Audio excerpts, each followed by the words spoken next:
Halo teman-teman, welcome back to my YouTube channel Kumas Nazik. Setelah sebelumnya kita bahas tentang investasi bodong, sekarang kita bahas undang-undang atau hukum yang mengatur tentang investasi. Dan mengapa investasi ketika kita gagal berinvestasi dan uang kita hilang begitu saja, kenapa uang tersebut tidak bisa dikembalikan kepada kita walaupun itu sebenarnya adalah hak kita. Nah, kenapa aku sekarang tambahkan edukasi-edukasi pemerintahan atau kebijakan di YouTubeku? Karena memang aku studinya di ilmu pemerintahan ya. Jadi apapun yang aku ketahui sebenarnya aku sangat pengen banget sharing kepada teman-teman semua, karena kita sama-sama belajar dan sama-sama bisa saling memiliki wawasan yang luas. Simak terus video ini sampai selesai.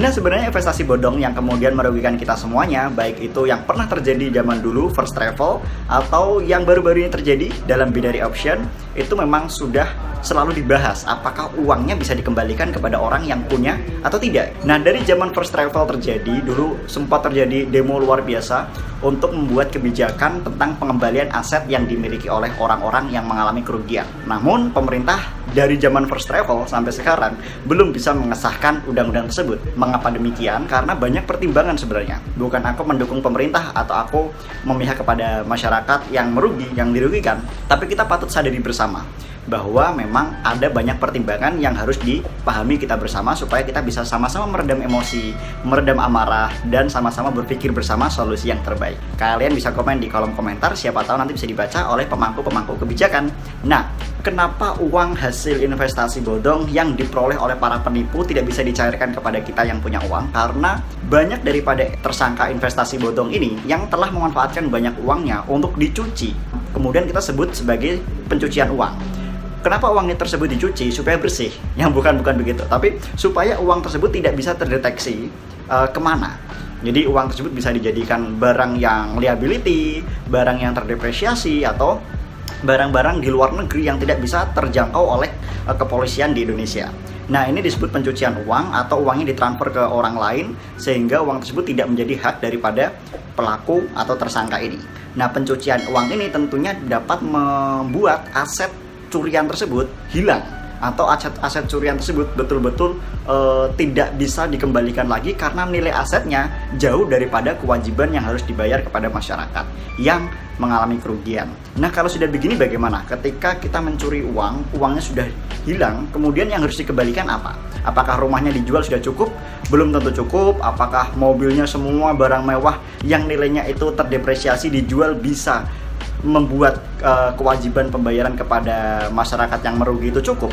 Saya rasa juga belum cukup, karena namanya investasi harusnya uangnya berkembang bukan malah turun. Nah, kalau turun ya nggak bisa dikembalikan 100%. Dan dalam hukum-hukum di berbagai negara manapun, ketika terjadi kerugian investasi atau uang yang dicuci oleh pelaku-pelaku investasi bodong, itu memang tidak bisa kembali 100%, baik di negara manapun, kecuali pemerintahnya memberikan insentif untuk melengkapi kekurangannya. Nah, di Indonesia sendiri sebagai negara berkembang yang beban pengeluaran negara kita itu juga sangat besar, tentunya untuk bisa membiayai kewajiban pembayaran kepada pemenuh hak yang mengalami kerugian itu tentu dapat menjadi beban negara lagi kalau kita sahkan kebijakan untuk mengembalikan aset yang dirugikan. Nah, tentunya ini menjadi pertimbangan pemerintah, apakah kita sanggup atau pemerintah sanggup untuk bisa melakukan atau melegalkan kebijakan itu. Jadi kembali lagi ya, sebenarnya memang kita perlu sadari bahwa diri kita perlu dibekali financial education, financial literatur, financial literasi, supaya kita bisa terhindar setidaknya untuk menghindari investasi-investasi bodong. Kenapa investasi bodong jarang terjadi di negara maju? Karena mereka edukasi finansialnya udah paten. Tapi kalau di Indonesia, sebagai negara berkembang, masih banyak orang yang minim literasi finansial. Perlu kita sadari untuk sebagai upaya preventif. Kembali ke pemerintah, karena pemerintah tidak bisa kemudian melengkapi aset yang hasil dicuci itu, kemudian dicairkan dan masih kurang. Jadi aset yang dimiliki oleh pelaku atau tersangka ini, jika dicairkan semuanya, belum tentu atau mayoritas malah mungkin dipastikan tidak bisa memenuhi seluruh kewajiban pembayaran kepada para investor yang merugi. Karena itu tadi, pelakunya sudah mencuci uang berkali-kali atau mungkin menggunakan uangnya untuk kebutuhan-kebutuhan lain sehingga uangnya menjadi sangat susut.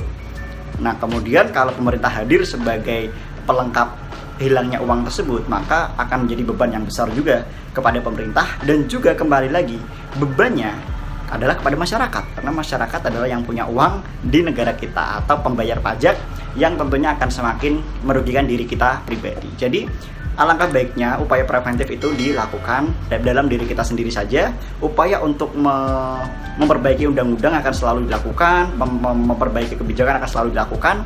Kita percayakan kepada pemerintah, karena pemerintah juga perwakilan rakyat.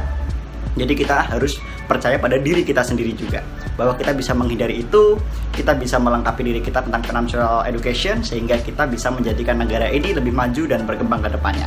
Buat teman-teman yang mengalami kerugian, memang kita harus bersabar dalam proses untuk memperoleh kemakmuran atau kesuksesan. Memang harus selalu ada pengorbanan, dan Tuhan akan melihat setiap orang yang mengalami Tuhan akan diberikan waktu kepada Tuhan untuk nanti akan dinaikkan sebagai orang yang sangat tinggi. Pasti itu.